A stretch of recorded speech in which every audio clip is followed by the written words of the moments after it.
It's been called black gold, the diamond of the forest, and the mushroom of immortality. While people in Russia and parts of Asia have been consuming it for thousands of years as a remedy for an assortment of ailments, chaga has the potential to be one of the most powerful medicines of the forest. Chaga innonatus obliquus is a parasitical fungus found growing on birch trees in northern climates. Along with other medicinal mushrooms, chaga is ground into powders and extracts, placed in capsules, added to tea bags, or mixed into energy supplements for a myriad of immune-boosting protection. Documentation from the 12th century shows that Russian Tsar Vladimir Mamamak used it to cure lip cancer, and in the 16th century, it was touted as a cure for cancers, ulcers, and TB. During World War II, a sweet beverage made from chaga was a popular substitute when coffee was scarce. In native cultures, stories about chaga have been passed down through the generations, as nature was their pharmacy and part of everyday life. They understood the secret of the chaga. It's only been in the last decade that chaga has found its way into the natural healing scene. It's been called a superfood, but only a little research has been done to back up most claims. Chaga is a nutrient-dense fungi, and its nutritional contributions include high amounts of antioxidants, as well as plant sterols which compete with cholesterol for absorption in the intestines, lowering blood cholesterol levels. And it's loaded with vitamins and minerals.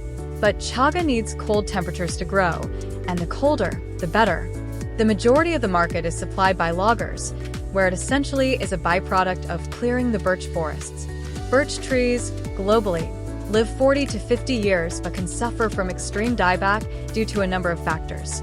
Wood-boring insects, a variety of deadly fungi and diseases, and extreme temperatures all affect the flora and fauna, which rely on the birch for sustenance.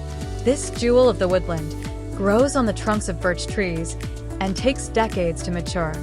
Once a tree has been harvested, it will not be harvested again in this lifetime.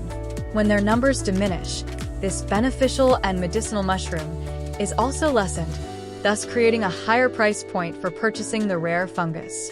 Chaga is a supportive cancer treatment. It can help lower blood pressure, cholesterol, and blood sugar. It also helps the immune system by regulating the cytokines that help increase the immune system by augmenting white blood cells.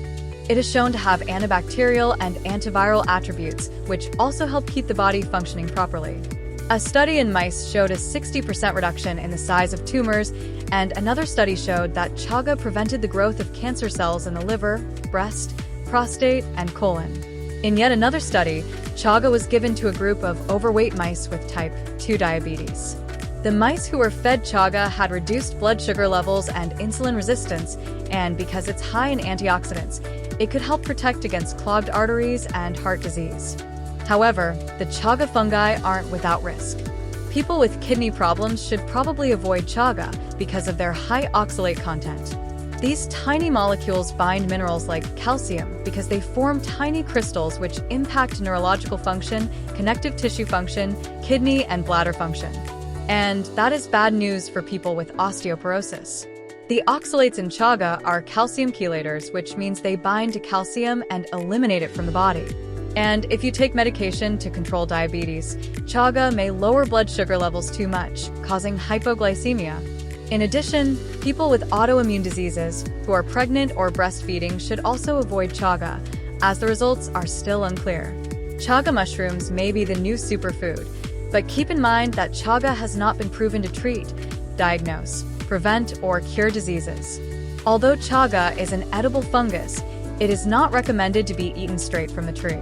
Instead, consider brewing a pot of chaga tea or adding the chaga-infused water as a substitute when making oatmeal.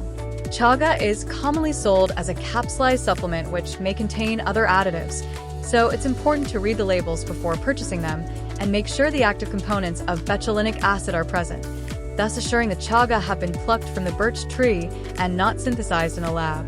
And look for certified organic sources, because chaga can absorb pollutants from its environment. Today, chaga's use has been valued by traditional and folk herbalists alike. This fungi has the potential to improve overall health by boosting the immune system, regulating blood pressure, enhancing cognitive function, and can be a great way to reach wellness goals in general. Do you use chaga? Tell us about it.